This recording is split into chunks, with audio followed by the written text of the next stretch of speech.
Welcome to the Hawkeye Sidekick podcast. And you're very welcome back to the Hawkeye Sidekick Hurling podcast with your host Mark Kennedy.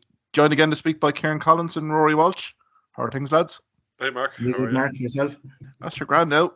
Kind of quickly getting into mid-February at this stage. So I suppose tonight we'll look at round 2 of Allianz Hurling League 1A, 1B. Some keynote wins for Cork and Tipperary away from home. We'll also look at Division 2 promotion race. There was a few kind of marquee results there. And also be remiss of us not to look at the Ashbourne Cup. I suppose, guys, we'll look at 1A first. Kieran, what kind of focused your attention last weekend in round 2? Yeah, I suppose we start with Saturday night game, Limerick and Clare. I suppose, we're expecting a titanic battle, which the last kind of 3 or 4 games have been, and it wasn't what we got.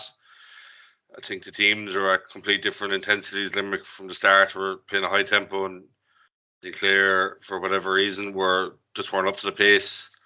Clare looked very leggy, lethargic. Like there was no, the fight wasn't there. The work rate, tackling, hooking, blocking. It just, compared to the Munster final last year, there were like 2 different teams. It is a league. We expect these performances from teams kind of the odd week here and there. But look, I suppose from a Limerick point of view, I think Micheál Hoolan coming in, 12 points, it's a very good tally, and he possibly could have had a few more. He missed a few frees as well. We've been not being overcritical on him. I was impressed with Adam English when he came in. Look, I can see that playing out around the field, he had a bit more space than he probably be used to, and I suppose because Clare didn't bring much intensity, he had more time in the ball, but I think he's kind of really impressed me so far in the first 2 games this year, and he's definitely going about things the right way. Good to see Kieran getting the start again after, probably the ones of a year, and, I think while he's not at his best, it's good to see him around the middle of the field and, delaying passes and just kind of orchestrating things. Really happy to see him back. I think John Kiley will be impressed, especially with the first half showing. 16 points again, similar to the Cork game. And I kind of kicked it on again as well into the second half. But I suppose what he won't be happy with is the closing minutes. Clare winning the last maybe 10 minutes, 1-9 to 1-1. And bringing, I suppose, the game closer and scored than it needed to be from my point of view. Won't be happy with that. But I suppose looking at the play, Limerick should be playing a shorter ball a lot more. Like Limerick are a team that mix it up. I'd be kind of looking at like Shamie Flanagan. I think has been very quiet the last few weeks, but I think it's just because he hasn't been getting the constant supply. So I think Limerick kind of playing it through the lines, and most of their scoring has come from out the field, be it Hegarty and Tom Marcy come on and got 2. Kyle Hayes running from deep as well.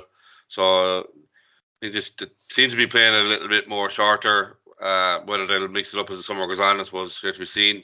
From Clare, yeah, look, it wasn't the Clare we're used to seeing. Abe McCarthy really impressed, I suppose, and at times he kept Clare in the game, especially in the first half.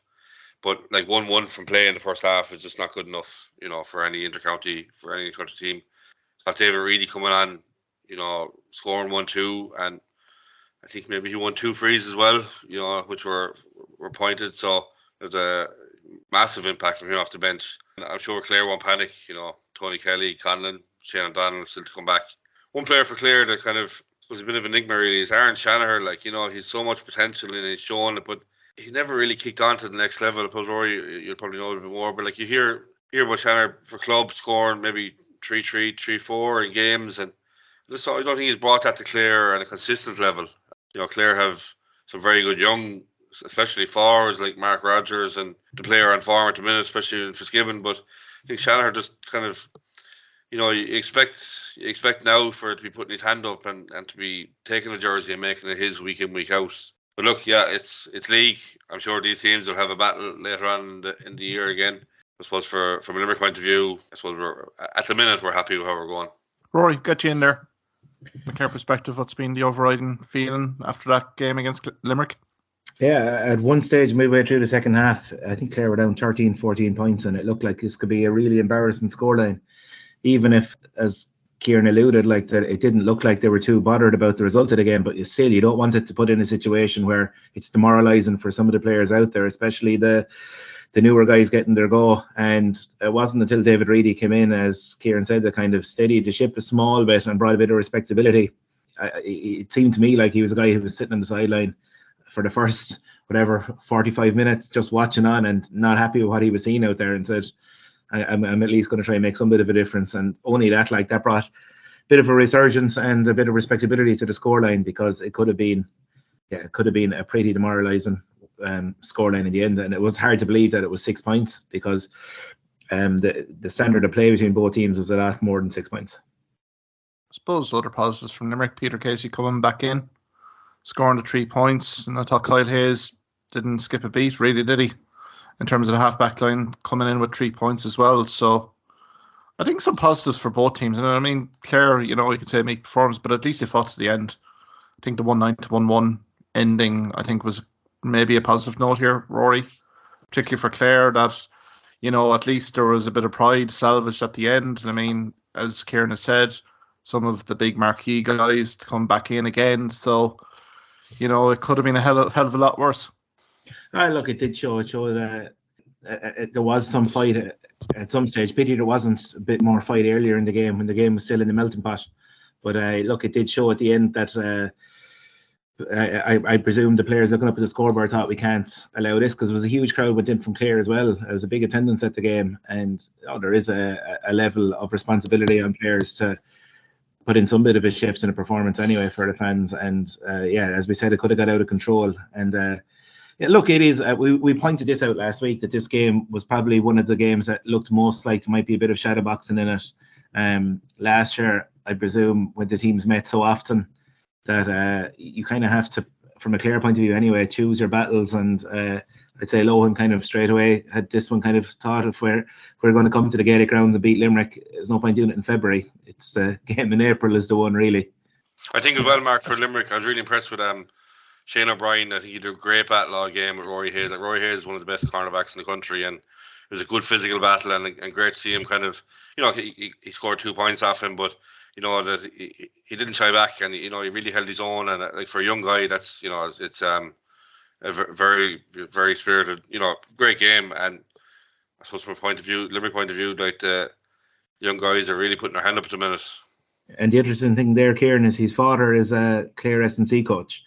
So that must have been an interesting conversation in the car back to Kilmallock afterwards. Absolutely, yeah. Absolutely. No, but as I say, all to play for in April. 2 teams lock horns again, but full points for Limerick on Saturday night. I suppose, Kieran, reaction from Wexford after that 223 to 113 win over Westmeath and Mullingar.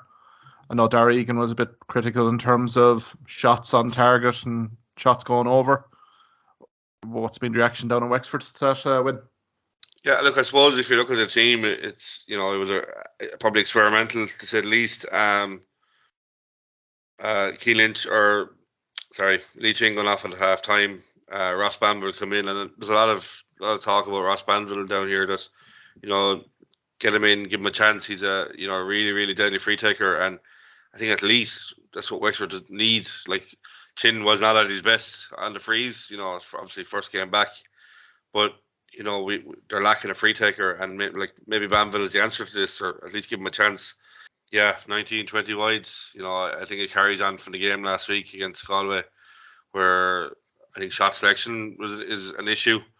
It's like panic shooting from out the field, where maybe one more pass or break a tackle and lay a pass or take a shot in. I think that's something that they really need to work on. From a point of view of Lee Chin, who's injured for the rest of the league, and I believe as well O'Connor is not going to see any league action due to a knee injury.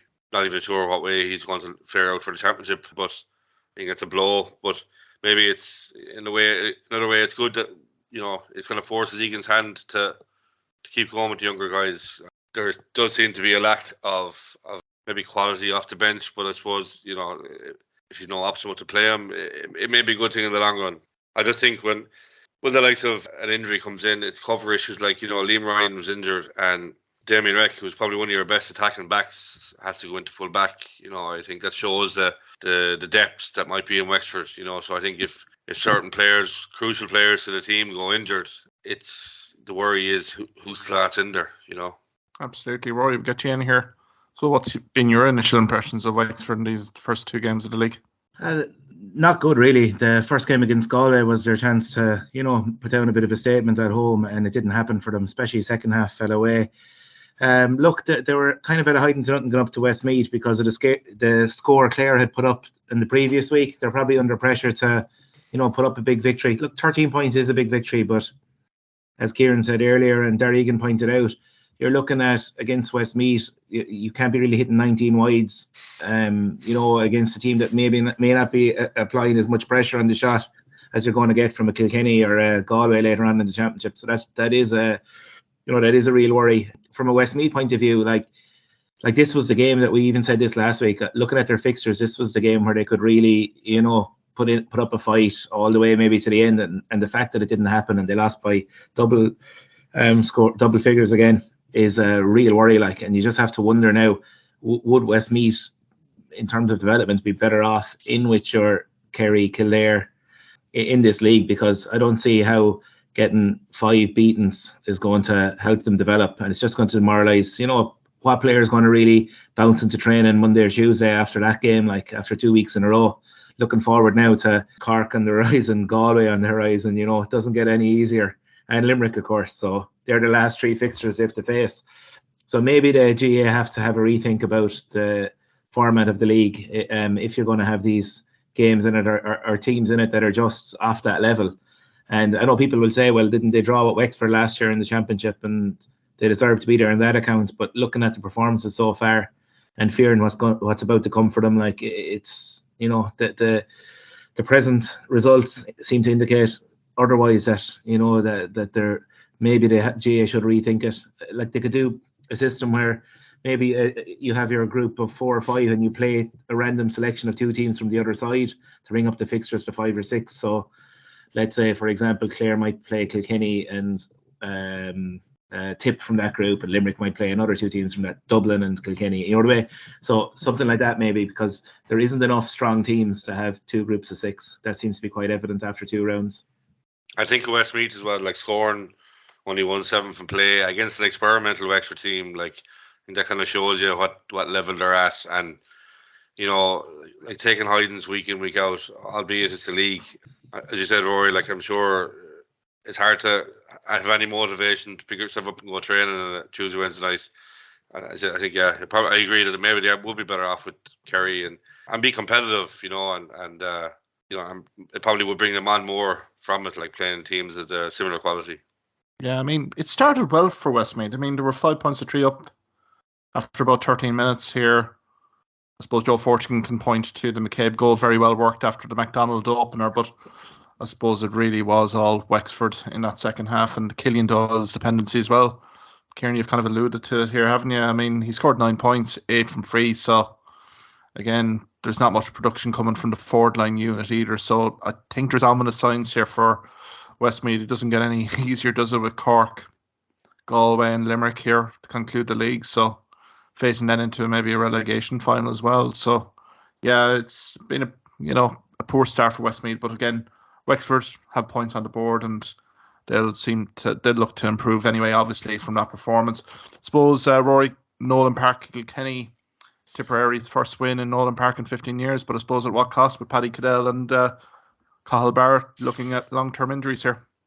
Yeah, it's a real worry, the injuries for Tipperary, just to begin with first. We know last year they had a season that was riddled with injuries. You had Colin Bonner-Seen going in last year without Seamus Callanan. John McGrath went off very early against Clare. He ended up with, half his forward line gone, not to mention 2 or 3 other senior figures in their squad. So to begin this year for Liam Cahill with further injuries is just, we've had Ger Brown injured before the league. Now 2 more high-profile injuries. Niall Amara, who was training with the squad, injured as well. So look, we know this time of year players are vulnerable, and I know from training teams this time of year as well inside UL, you're going from astro surface to pitch surface, and the players are more at risk. So it's time to really, for S&C teams and injury prevention units within squads, to make sure to try and alleviate injuries as much as possible, but you just can't account for certain injuries that happen. And for Tipperary, I just worry. I know, regardless of how well they're going in the league, you'd have to worry going into a Munster Championship, which is so competitive, to be without so many key players. Considering, coming in last year as a team that finished bottom of the group after losing all their games, and now to have further injuries on it. On top of that, it just looks a bit ominous for Tipperary. Regardless, going down and winning Nolan Park is one thing, but doing it in April in Munster Championship with 6-7 injuries altogether, it's going to be tough. Kieran, get you in there. What's your impressions of Tipperary here? Tipperary have improved. Definitely on last year. I think they're more organised, especially on puckouts, opposition puckouts. I think they're crowding the landing area and winning breaking ball. Like, looking back to the game, I suppose if you were to look at the result at half time without seeing the game, you would think, Tip must be shooting the lights out. It must be unreal here. And to a certain extent, they were good. But I also think Kilkenny were very, very, very poor. Kilkenny are persistent with a short game. They're, working the ball out through the lines, and there was an awful amount of unforced errors in doing that. And I think Tipperary, especially Ford, was living off these errors and picking up balls. Like, I think 113 came from turnover ball. So out of 224, 113. So I think that shows you that Kilkenny, I suppose, weren't up to the standard you associate with Kilkenny. Like, the work rate wasn't there. Like, the intensity of play, they were playing a game they're not used to. I know Ling kind of after the game said that, like, they won't panic, but they need big improvements fast. I'm sure when it comes to the summer, it'll be a case of mixing long and short. But I suppose they're playing a game at the minute that they're not used to playing. And I think Tip just kind of took advantage of that. I think they have a huge reliance on Jason Ford, and he's on top form. He's a real sharp shooter. Like, only 1-9 scored from the other players aside from Ford, which really shows their reliance. But Tipperary also had 19 wides as well, so they were creating a lot of chances. Look, I think Carl he's 2 wins under the belt. They're improving as weeks go on. I suppose the league is going to be important to him to get support back with the team as well after what last year, we know about the lack of crowds turning up to see him. But I do worry him from going into Munster Championship, especially with injuries. We know how testing it is on panels week in, week out, playing games, and injuries like that. The likes of Cottle Barrett, who they would be heavily, heavily relying on in the full back line, I think, to listen for 10 to 12 weeks. I think it's going to be a huge loss. Likes of Barry Heffernan's only just coming back from injury as well. So, I mean, there seems to be a bit of a void here in midfield a little bit. I think the cornerback position certainly is something there that's probably going to be looked at. But I suppose from a Tipperary perspective, you want to put positives on it. Seamus Cannon came in first start, looked pretty sharp. His assist on the Jason Ford goal was absolutely superb. And I suppose from a Tipperary perspective, they did create goal chances, 4 goal chances alone in that opening period as well that they missed. So, again, it probably exposed Kilkenny a little bit in terms of the performance. So is Martin Cohan with 1-2. John Donnelly, 4 points. Probably standout performers here for Kilkenny, but really does say an awful lot for Derek Ling that the Ballyhale lads will be a pivotal fulcrum here for this Kilkenny side come championship. Rory. Yeah, I was interested as well. I think it was a Pat Florian commentary that referred to them as Nepushini, the kittens, because I don't know, is he referring to the age profile of the team or their performance? But yeah, it was. They didn't learn the sad as a cats for him anyway on Sunday. So yeah, look, it is a bit of a worry for Kilkenny. Look, again, it's early days, and as Kieran was saying, Ling is trying to stamp kind of a slight change of game plan and get the players comfortable going short, which we know in hurling now you have to be able to mix it up with short and long. And it is going to take time, and as he said, they won't panic over it either. And again, like Kilkenny will probably have their eyes much further down the road. We've said this about Galway last week, but it's impossible to see Leinster this year without Kilkenny being one of the 3 getting out. So he knows that they're in it for the long road. Tipperary, I suppose, are probably in a different place as well, coming in, new management, trying to get a bit of confidence after last year. And look, they've another win on the board for them. So yeah, they're probably going to be featuring in the latter stages of the league, which I'm sure Liam Cahill just wants more games for just to learn more about his squad, if anything. But I think Kilkenny looked leggy as well, Roy, didn't they? They were 6s and 7s at the back, really. But really, Padraig Walsh just shows the versatility of the man. Playing the forwards last 2 or 3 years, slapping back against centre back. Like, I thought he had a very good game as well. So, just shows how good a player he is. But yeah, it's like Kenny won't panic, but I think the fans are probably are showing how frustrated it is. I suppose understanding Kilkenny that it's long ball and that's the way it was for years, and I suppose this change the game is probably frustrating to especially the older generation possibly. And there was a period in the second half with maybe 5 minutes to go where Kilkenny had rattled off a few scores and then hit a couple of bad wides where they could really have put the pressure on Tipperary coming down the stretch. And I think it might have been Jason Ford went up and kind of settled things again for Tip. But there could have been a point there where had those couple of bad wides gone over like that, you could have had maybe Tip being caught and thrown away a big lead, which after Kilkenny's performance they didn't really deserve. But it just shows that like they are, it's a cliche, but they're never beaten even in a league game, where they will show that bit of fight and got themselves right back in with a chance of maybe overturning the results. But yeah, a bit of wayward shooting cost them. And I mean, from a Kilkenny perspective, it definitely was an upturn in that second half. Scored 6 out of the first 8 points in the second half. And as you said, Ruairi, they put it back to, I think it was 4 points at the end. Only then for Jason Ford to kind of come in and kind of settle any nerves. But I suppose Tipperary, there was a lull there third quarter without a question. I suppose we could maybe switch to Cork and Galway. We've got them in 1A on Sunday. A real high-scoring affair here. Kieran, Cork 2 from 2. And the Rebels, the fans seem to be in buoyant mood. I suppose the changing of the game was in a 2 or 3 minute period where Galway, Ocean Salmon was sent off and Cork fired two goals in quick succession, and that was the change in the game. I suppose if looking overall, I think even in the first half, I think Galway looked very leggy. I don't think I've ever seen Conor Whelan as poor. They look like a team who've done a lot of training this week, possibly. They were, the intensity wasn't there that you'd be used to seeing from them. Cork, I suppose from the plus sides for Cork, Declan Dalton, really good game, big physical player. I think he's exactly what type of player Cork could do it, especially in possibly centre forward. But I do think as well, he had a lot of space and a lot of time, and he's not going to get that time in the summer months when championships rolls around. Lehane hitting 2-3, it just shows what he can do. But we all know from Lehane, it's consistency. Look at his performance last week where I thought he was very poor. And then shooting 2-3 this week, it's consistency for Cork, and especially for Lehane. Cork have serious goal threat. I kind of compare Cork to France, on the rugby. They have players, brilliant players singly, but I think they need to make themselves a team now. Like across the field, like there's some super players, but I think they just kind of need to play as a team. And if they do, God knows what kind of how dangerous they could be. But I think consistency is a huge issue for Cork. Yeah, the Cork fans are obviously happy 2 from 2. I just don't know, should we take it that serious? Galway were down to 14 men for most of the second half, but still had a chance to bring it back to a 2-point game, only for a penalty that was saved. So kind of does that say a lot about Cork closing out the game? And I suppose if you look back to this time last year, Cork were in the same position. They beat Clare by 9. Beat Offaly by 19, Limerick by 9, and Galway by 6. So we're kind of seeing what happened last year happening again this year.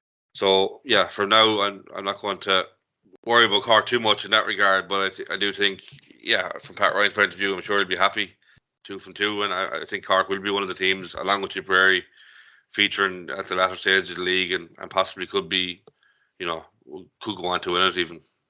Certainly, Rory, get you in there in terms of Cork and Galway. What's been your reaction to those two teams first 2 games out? Yeah, well, what Declan Dalton offers Cork is a different type of forward. They have a lot of very similar, quick running type forwards that maybe need that bit of space and an open field, to run at teams. Whereas he does offer something different. He's a ball winner and he's great hands. Again, the worry, and Kieran kind of mentioned it, is space. He doesn't have like great pace or agility as such. But he is a great striker of the ball if they can free him up. So maybe having a mix of forwards isn't a bad thing. He's strong in the air.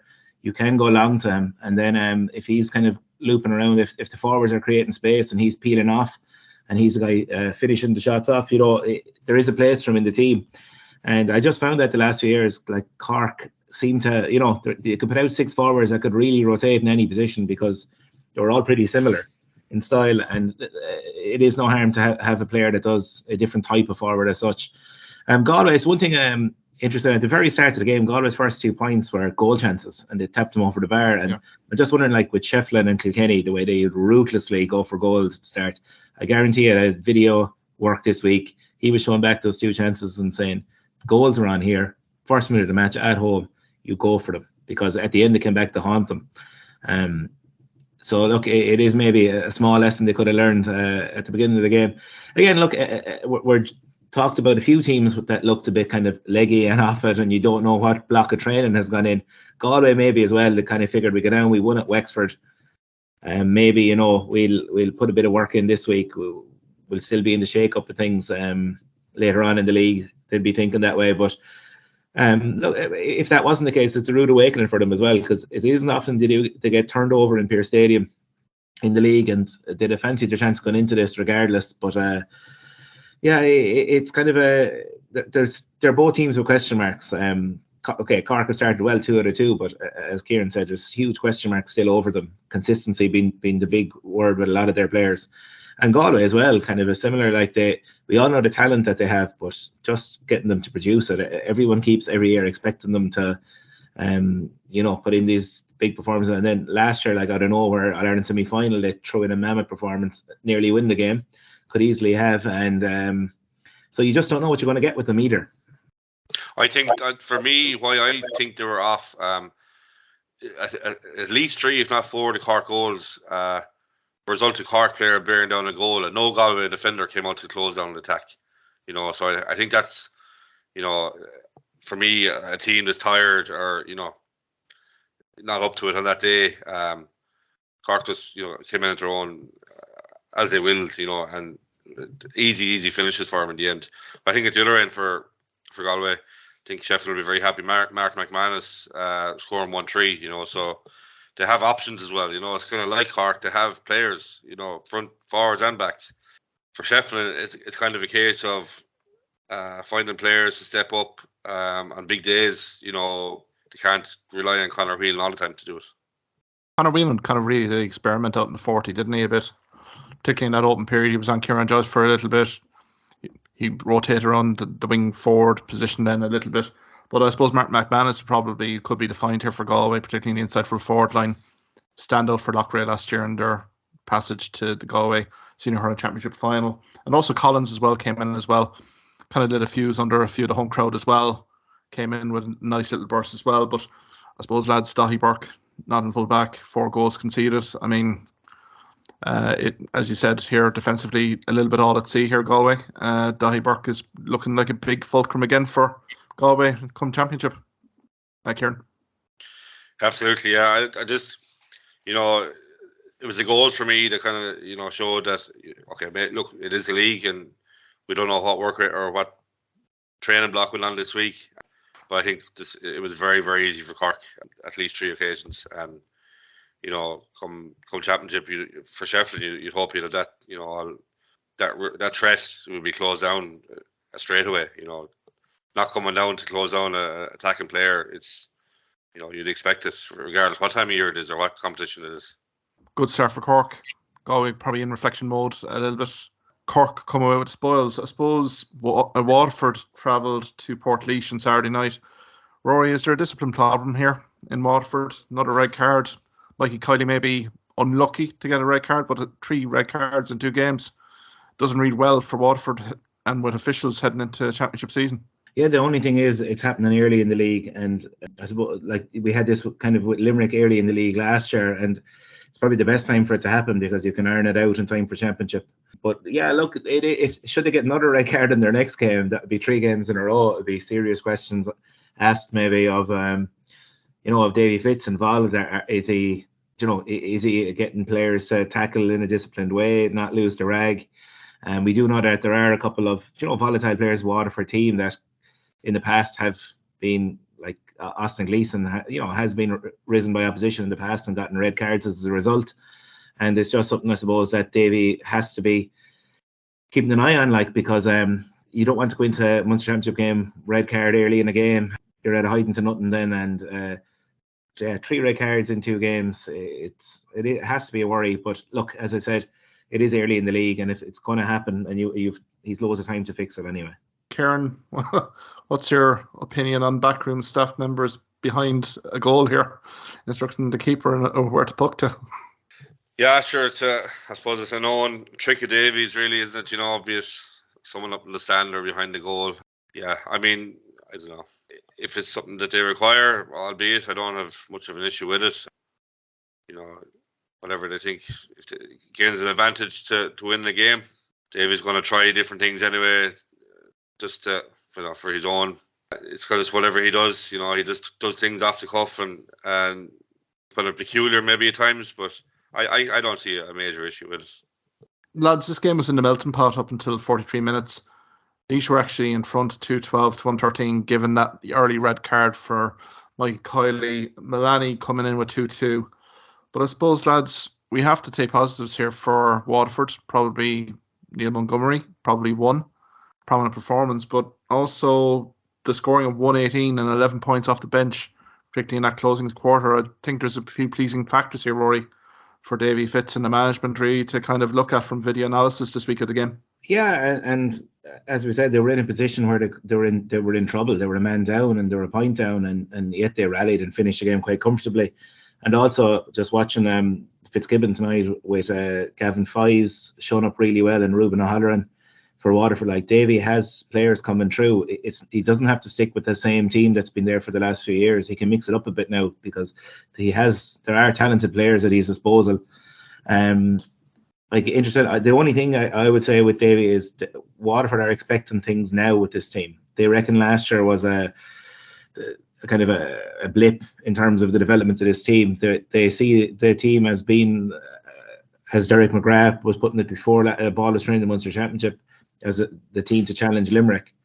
And that fell away very quickly last year, but I presume a lot of people in Waterford would still see last year as a blip. And so I don't think Davy is going to be, he's not in there to do a transitional job or development job, albeit he can blood in these guys into the team, but he needs results this year. Like this, Waterford really should, their minimum here is going to be qualifying out of Munster and then having a go at the All-Ireland series then. So I don't think, he can be afforded much time, and I presume he understands that himself. Yeah, I think at Waterford as well, they will be happy. I suppose in one way it shows the gulf in class between, Laois were better than last week, but Waterford played that match 35 minutes with a man less and still win that comfortably. I suppose it shows the level Laois are at, and maybe we should put them in the same pot as Westmeath and Kildare, Kerry and so on. But I think for Davy, he has to be happy. I think there's also a case that Ozzy Gleeson's come up from the bench for the last 2 weeks and put on big performance and big score. And is it a case where maybe he could be a finisher in a game? You have, as Rory said, Ruben Halloran, and you have Patrick Sturl, and young guys that are coming through that weren't there last year. And maybe it's a case where Ozzy might be a super sub in a way, but the last 2 weeks super performances from the bench to seal and see him over the line basically, because they outscored Laois 17 points to 5 in the last quarter. So albeit the big guns have come on, but I'm sure from an attack point of view and a scoring point of view, Davy has to be happy with that. Absolutely, and Nothing Gleeson, a guy you'd see in the middle third. If games are in the melting pot, 25 minutes to go, team's tiring a little bit. Real impacts up there. Rory, what do you think? I presume it's something that it's worth looking at for them. He, again, speaking about players, you just don't know what you get from him. We all remember his performance against Cork up in the All-Ireland semi-final a couple of years ago when he was throwing ball over lads' heads and dummy hand passes, and it was just magical. So more so than nearly any player in the country, he's got just a raw natural ability, and things happen. He makes things happen. But yet again, there are times when the performance just isn't there from him. So maybe coming in off the bench, just having a more focus. He's 20 minutes to do something that, and as Kieran said, game is opening up a small bit. He could do real damage from that point of view. Again, though, if Waterford Cup an injury or two, can they afford Austin on the bench is another thing. But that's something that'll pay out over the summer.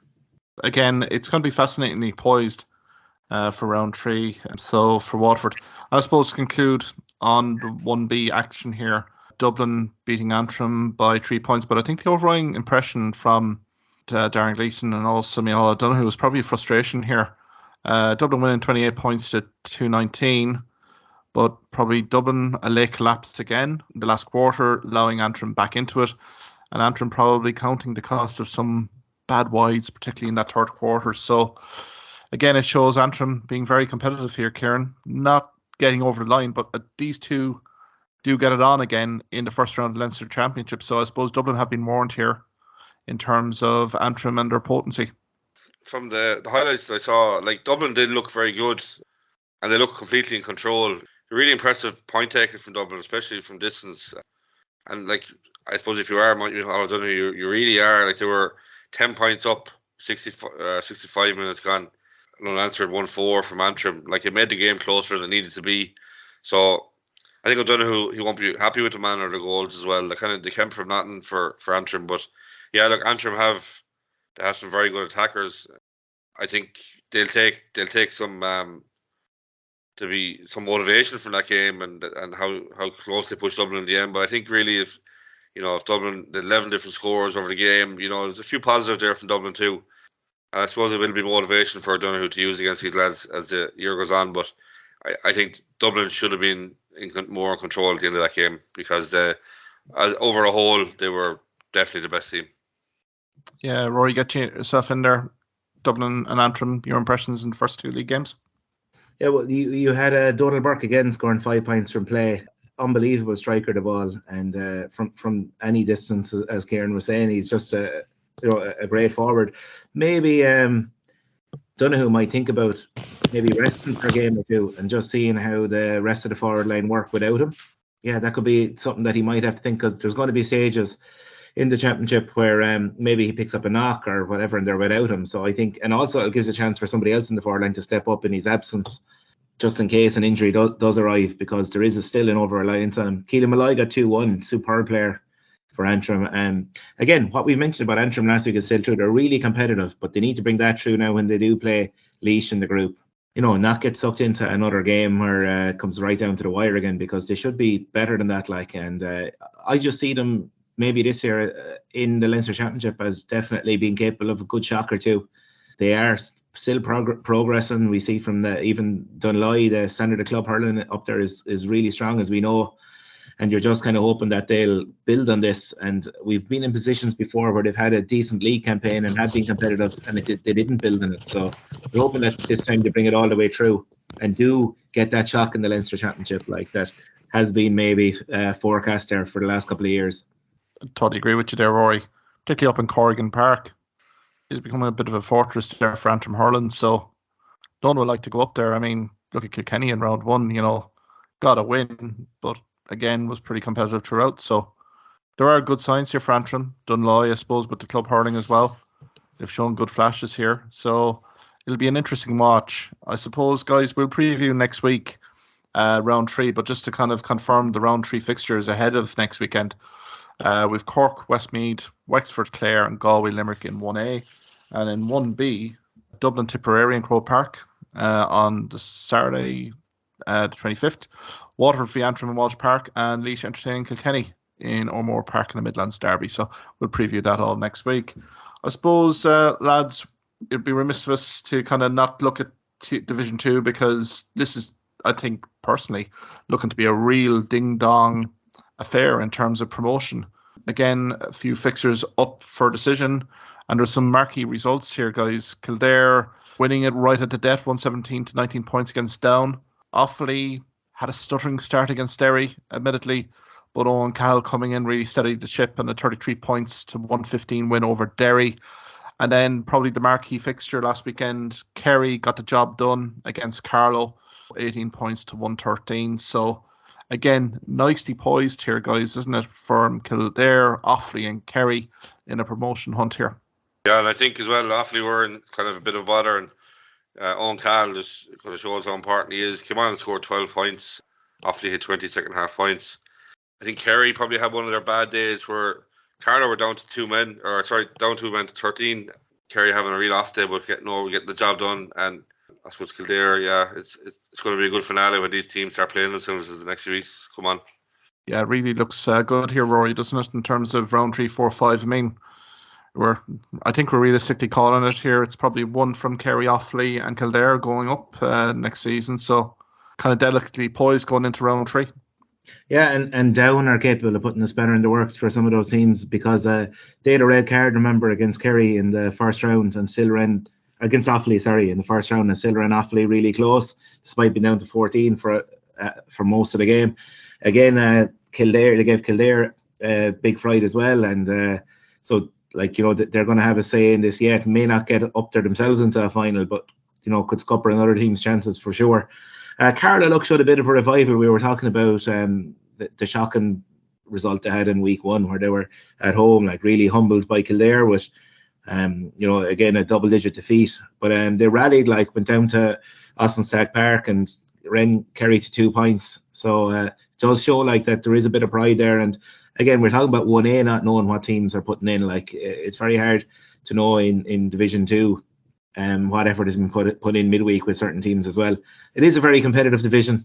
Like, as we mentioned earlier, like, you throw in your Westmeath and Leash in there as well, and you're talking, you know, a really good championship, a really good league, I should say, where you'd have, you know, a lot of tight games.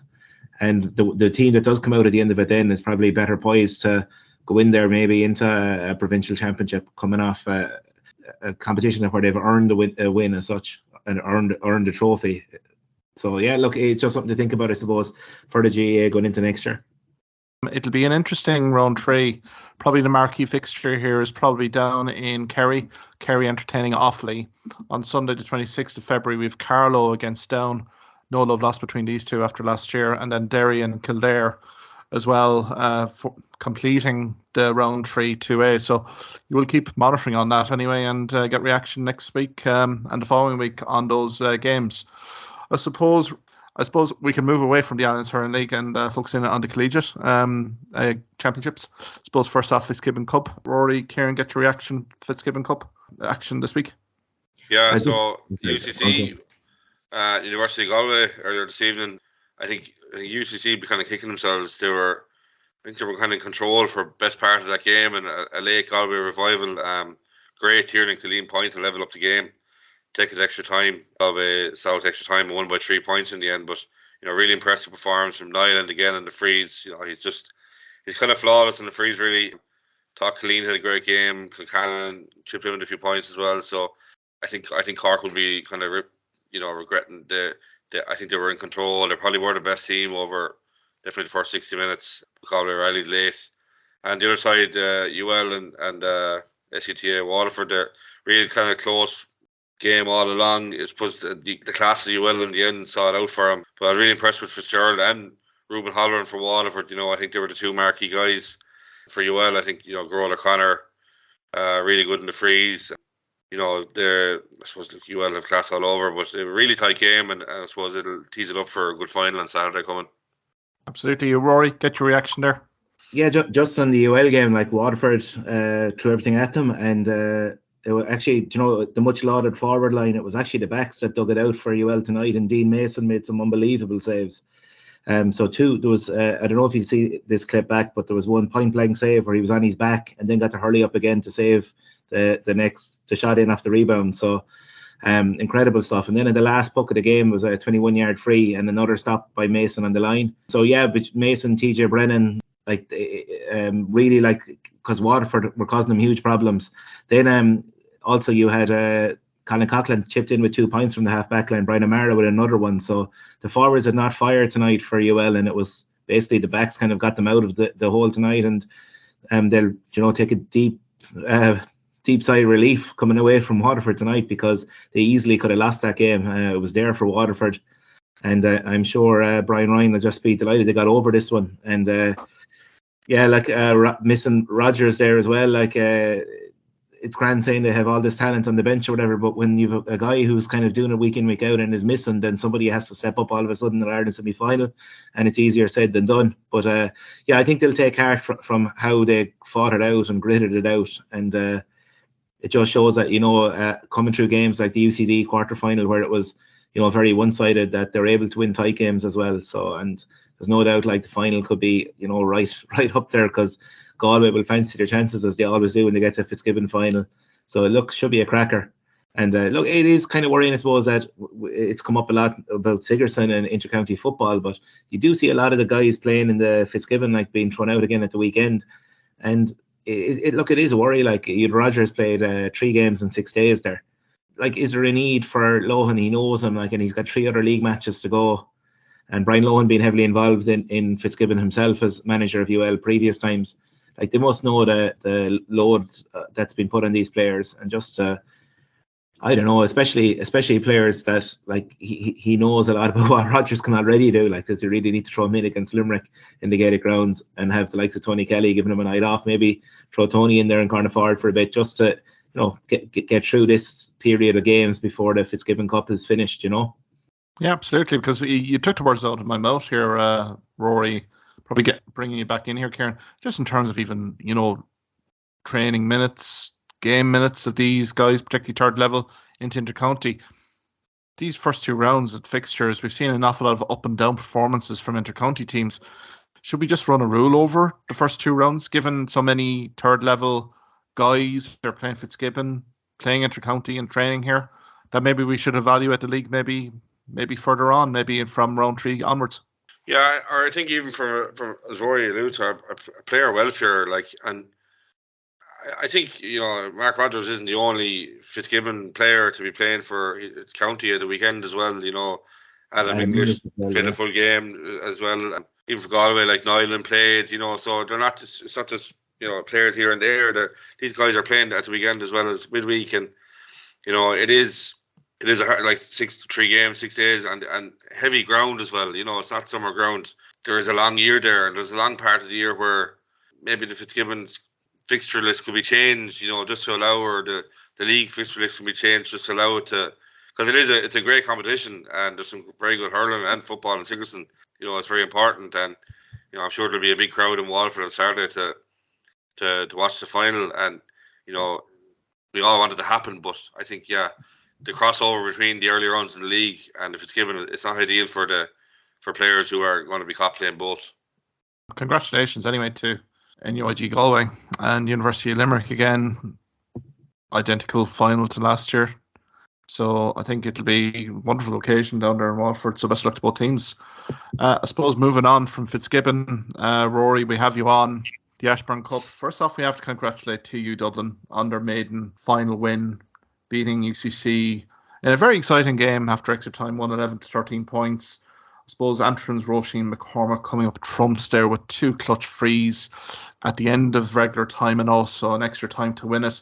Dowell as well, 1-3, and then there's notable mentions for O'Leary, 6 points, Finn and Hayes, 3 points each from UCC, but you wouldn't have known in terms of the final result, unfortunately, given before the backdrop here. Rory, being head coach of UL Camogie team, what's the feeling, you know, in terms of what's gone on? I suppose you could probably give our listeners a bit of a background to the setup the week before the Ashbourne Cup here. Well, first of all, to echo what you said, congratulations to TUD, their first ever Ashbourne win. And in a way, it's a pity that, as you said, a lot of the headlines are gone from them, and it's nothing got to do with them. It's got to do with the running of the competition by the CCAO and the Camogie Association as well. Because obviously I'm coming at it from the UL point of view here, but it's just been farcical really, and the lack of communication or transparency most of all is the worst part. Like, you've players seeking answers as to what actually happened, why are they out of the competition, and nobody willing to talk to them, nobody willing to give them a hearing. And look, that's probably the most devastating part.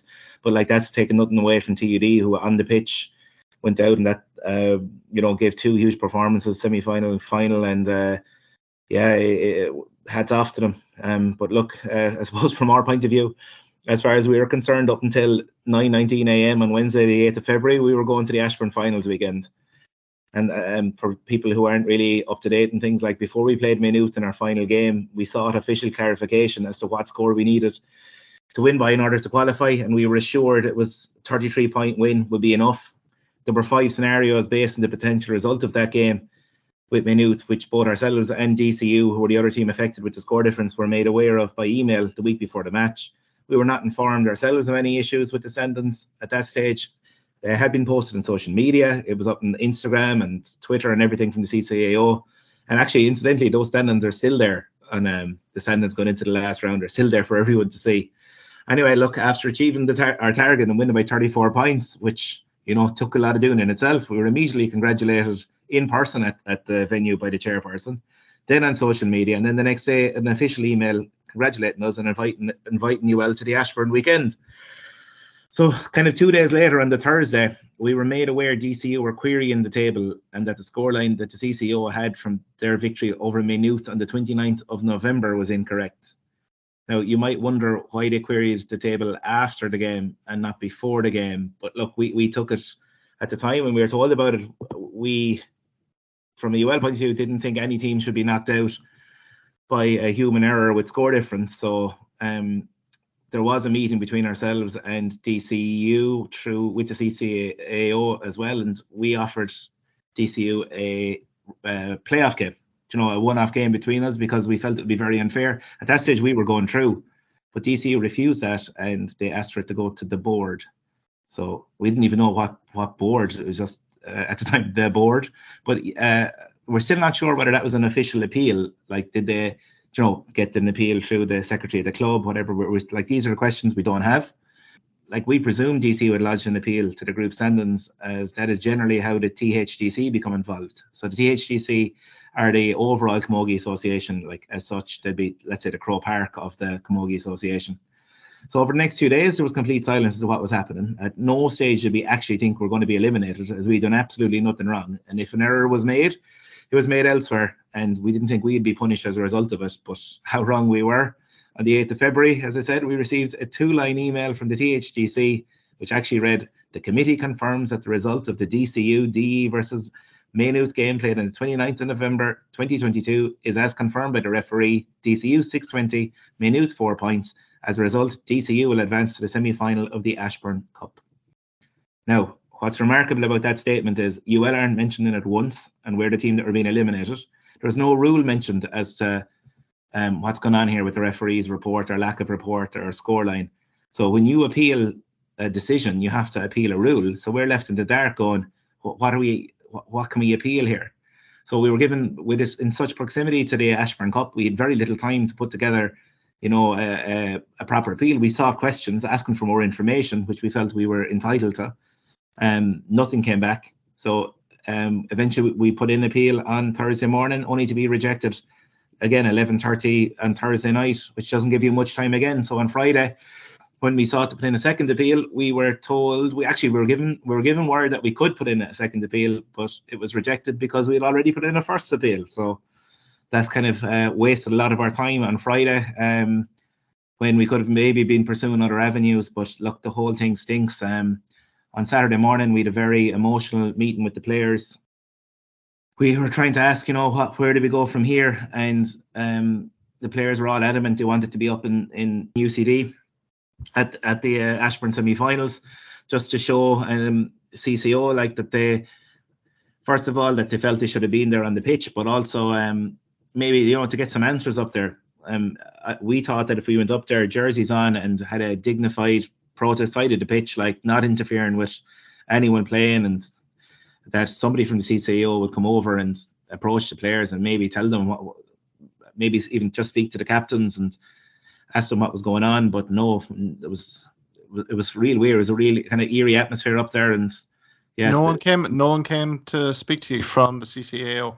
Nobody even acknowledged our presence up there, which was, it was baffling, really. I don't know. I actually, that was maybe the worst part. And I think Siobhan McGrath, you might have heard an interview during the week, and she spoke and she said that was an extremely disappointing thing from players after making the whole way up, the trip the whole way up there, just to have nobody come in and offer any sort of an answer or explanation. It was definitely one of the lowlights of what was a low week, to be honest. How are you feeling, Ruairi? I mean, it's been a whirlwind last few days and even week for you here. How are you mentally in terms of all that? Because, I mean, an awful lot of late nights, an awful lot of spending massive hours lodging appeals. Really, how have you been here? Well, when you get an email at 11:31 at night to say that, your appeal rejected, and you realize you have to, to try and get another appeal in, you don't sleep that night, like you're up. And I suppose with Google Documents, we had 2-3 management at a time, like typing in, trying to put something together, because it's something you can't really do on your own. You need the rest of your management team with you.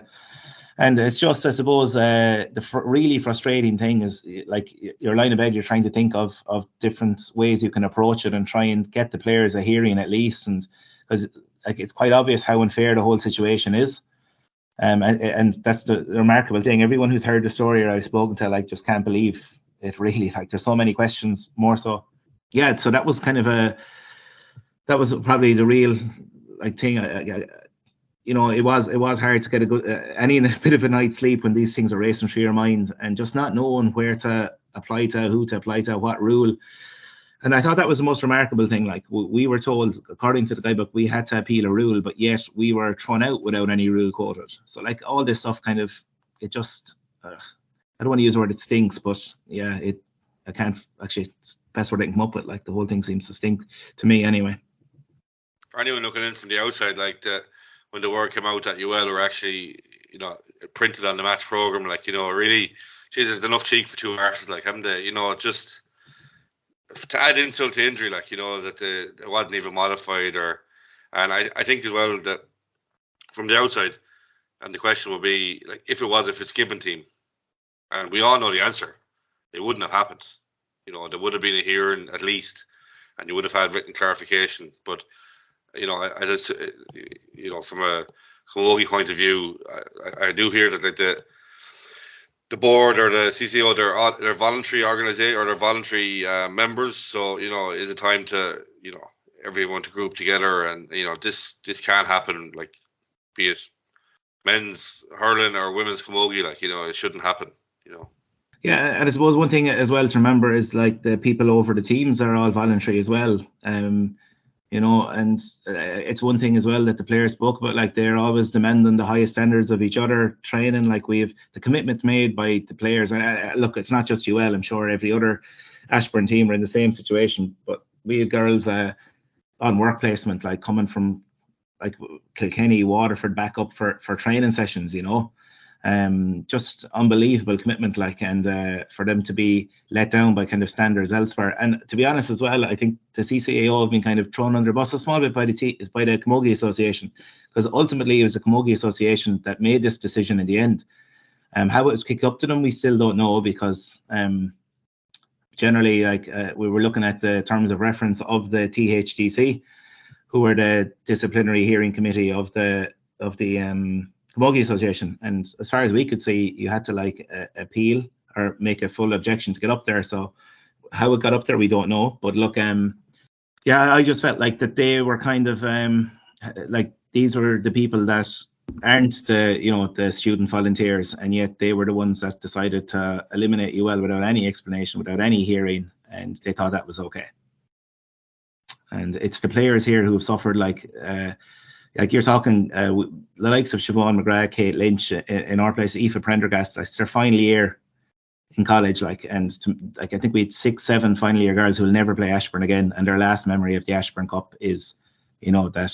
An injustice, really, a complete injustice. That email / text message I had to put out on that morning, just to say, like, that our appeal seems to have failed, and there doesn't seem to be any other avenue now. But look, one thing that we've said as a management and as a group of players, like, we're not letting this lie. Like, there's no way we're going to, forget about this and let it go on, and so it can happen somebody else next year. We're going to pursue this, like, all the way until we get answers here. And, we're going to get back in on this as well. And just glad to hear during the week from UL, from, different departments and stuff in UL, that there's huge support behind the girls here, and in the pursuit of just an explanation, first of all, and just a fair hearing. And I know you might say, what's the point now? The competition is over, but I think there's huge value in it if we can find out what happened exactly, and if there was something wrong in what happened, which I have deep suspicions there was. But if there was something wrong in what happened, just that it's made known publicly. Yeah, so look, there is still a lot to pursue here, and I don't think we should let this lie at all until we find out exactly what happened and what was behind the decisions that were made. No, I think that's a noble move from you, Ruairi. and staff and University of Limerick, because as you say, this could happen to another collegiate team next year. What I'm baffled about is 3 months after a result that we have an amendment. I mean, match reports from referees having to be submitted. I would imagine there would have been some sort of the two teams in question here would have had to have confirmed that result. I mean, there just seems to be an awful lot of questions, and just the ambiguity in terms, as you say, in terms of the rules here, just it leaves a very sour taste in the mouth. And I mean, we should be talking about TU Dublin here, an honour maiden win, and it's been completely and utterly overshadowed here. But retrospectives have to happen. This is a classic retrospective in terms of what's happened here, because the transparency, the inspection, the adaptation here has to happen here from both the CCAO and also the THDC as well, of the Camogie Association. I mean, there has to be improvements here, and it'd be amazing to see what these two bodies will actually do and react. Because what is the line of inquiry right now from your perspective here, Ruairi, in University of Limerick? Have you requested a meeting, or what's the next steps? I think like the first thing we're going to have to do this week is just like again send in questions again, because it's very hard again, like if you're going down a road of challenging them on it, like what exactly are you challenging, because we haven't been quoted a procedure as to what's happened. So like I don't know, I'd have been of the impression that if you were to make a decision like that where a team was told exactly what they had to score to win and achieve that, and then you're saying to them that's not good enough, you're out, that there's more than just saying like DCU go through now. There has to be a proper explanation as to how they came to that decision ahead of even like a playoff between the two teams, if that's what they decided, or whatever decision they came to. Like you can't just have it one team eliminated with radio silence and then not offer them a right to a hearing or anything after that either. Like, to be honest, like this might sound a bit daft, but if the THGC had said, okay, the least they deserve is a hearing, well then maybe like they could have made contact and said, you know, if you want to get a hearing, this is the way to pursue it properly, rather than just letting us try and fail. Because I don't know, like it sounds like we needed maybe legal action in immediately, and that's probably the one mistake that, if I was looking back, that we didn't get solicitor in straight away on this, because we were appealing against something that was impossible to appeal against.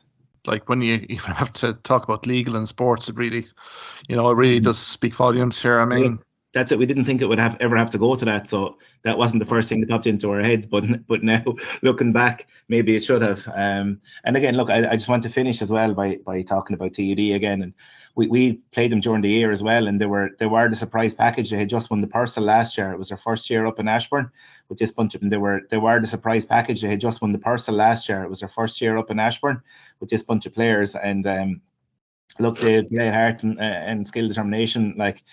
There was talk through the week of somebody saying let's have like a charity game or between like the league champions and the Ashbourne champions. It would be nice if it happened, but I suppose with Camogie, Intercounty Camogie League starting and everything, it's just hard to fit these games in. But I suppose the offer is out there for TUD if they have time and wish to fulfil a game like that. It would be a nice one actually. It might draw a bit of a crowd, and if we had proceeds going to Turkey and Syria, maybe something like that might help.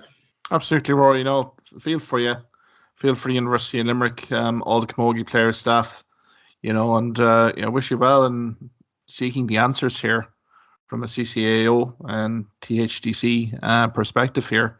And yeah, you can keep us posted in terms of how that's all going for you. I mean, we certainly won't drop this topic here on this podcast anyway, because I think there has to be improvement here, and the governance structures of this competition. I mean, as you say, this could happen again, you know, which is unfortunate, but so many questions, Ruairi, and we wish you well. I suppose we'll leave it there, guys. Many thanks, Ruairi and Kieran. I suppose next week we'll focus back in on the Allianz Hurling League and also the Fitzgibbon Cup final. Until then, guys, have a great weekend, and sure we'll chat next week. Thanks, Mark. Thank you for listening to this podcast episode. If you liked what you heard in this podcast, why not subscribe to the Hawkeye Sidekick podcast on either Amazon, Spotify, YouTube or Twitter platforms. You can also follow me at Hawkeye Sidekick on Facebook and Twitter for the latest sporting opinions, articles and reports.